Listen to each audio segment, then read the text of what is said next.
Let's see what we have here. Fragile, huh? This side up, handle with care.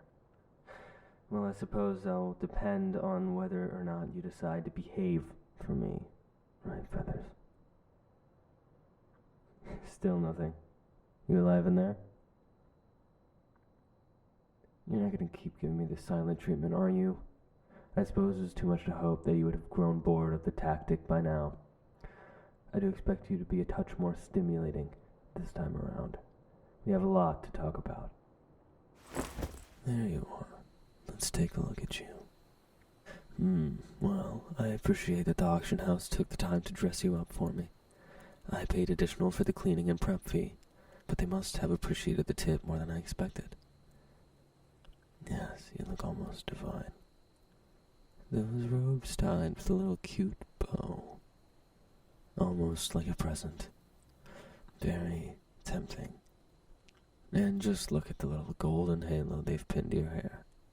You look absolutely adorable like this, Feathers. Though, I see they had no qualms about eavesdropping on our conversation earlier. As much as I love the look of that collar, seeing your name already engraved, well, let's just say, I'm glad our discussion was brief. That being said, I was hoping to finally get some answers. Only looking at you, you were practically feral the last time I saw you, but now, still shaking, still cowering, but your eyes. Before you refused to meet my gaze, and once you did, it was only to glare at me. Now, there's nothing. Your eyes are unfocused, almost vacant. Don't get me wrong, I didn't expect instant cooperation. Hell, I'd assumed I'd have to wrestle the conversation out of you. I figured I'd be tracking words from your lips by any means necessary. But you don't even seem to be in there. You know, the auctioneer mentioned that you might actually be mute. They did their best to play it off, but now I'm starting to wonder if I didn't take that possibility seriously enough. Or perhaps it's a language barrier. But no, I could tell that you were quite fond of that nickname, and you were the least bit responsive to my threats, so it can't be that.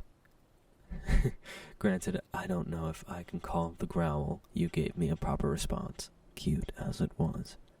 I'm starting to think that I may have been lucky to get that much.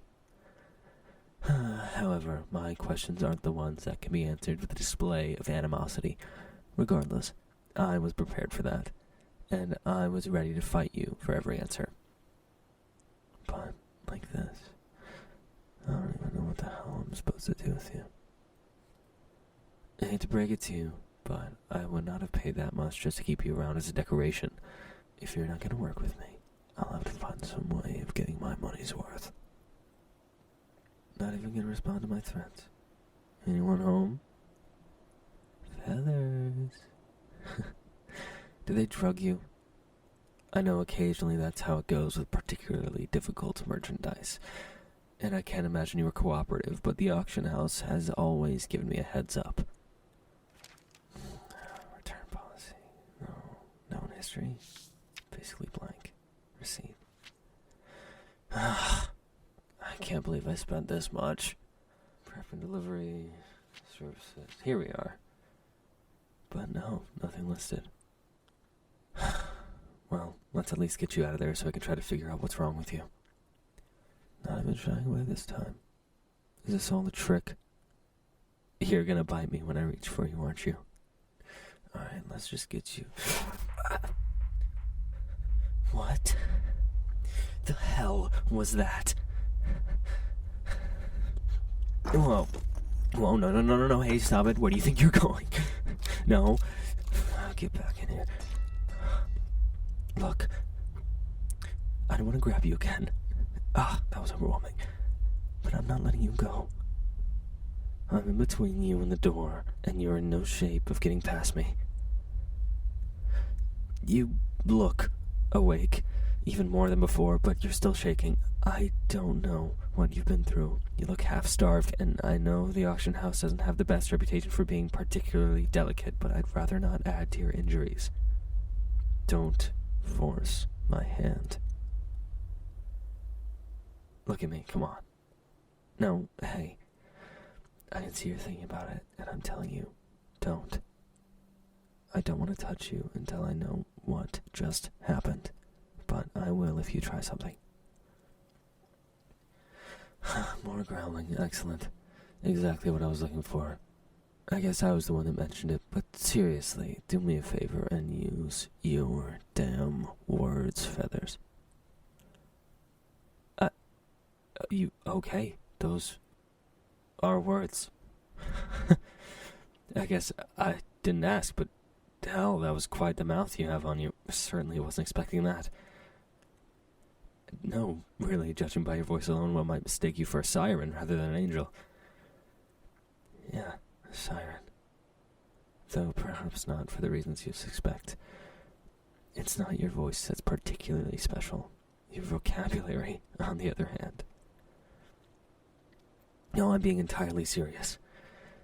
You have the word choice of someone who has spent far too much time getting intimate with sailors. Those are some creative curses, Dove. Well, regardless of how the encounter plays out, I imagine it results in a lot of swearing. Honestly, with just how quiet you were before, I'm glad we speak in the same language, no matter how colorful your particular dialect is.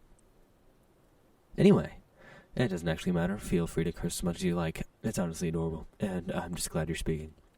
Al, you look like you're actually awake now, but seriously, what just happened? I feel like I can't even describe it. Regardless, that should have been impossible. You're not human, and we demons can't feed from other supernatural creatures. Yes, of course I feed off of humans. Their feeling, their emotion. Well, they're everything.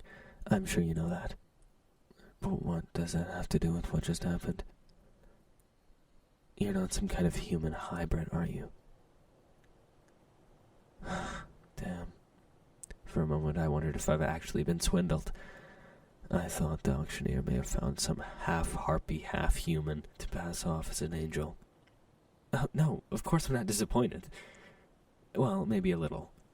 It would have given me an excuse to burn that disgusting place to the ground. Why would I?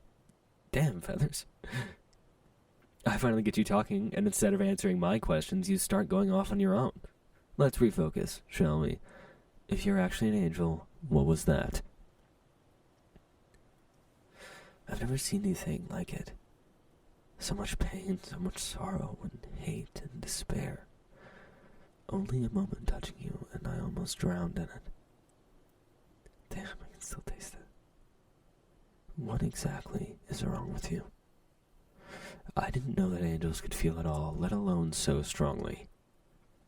Oh, don't look at me like that. Your lot is so holier than thou, and above it all, I would expect more emotion from a stone.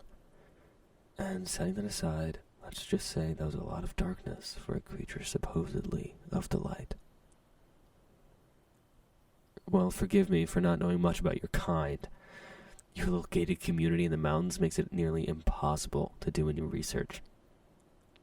Yes, of course I know about the Silver City. Who doesn't? Just because no one's ever been inside the gates doesn't mean that we don't know it's out there. Unless you're human, it's pretty hard to miss the giant spell-engraved golden gates. No, I've actually never been there. I don't really value a hike to the unreachable destination.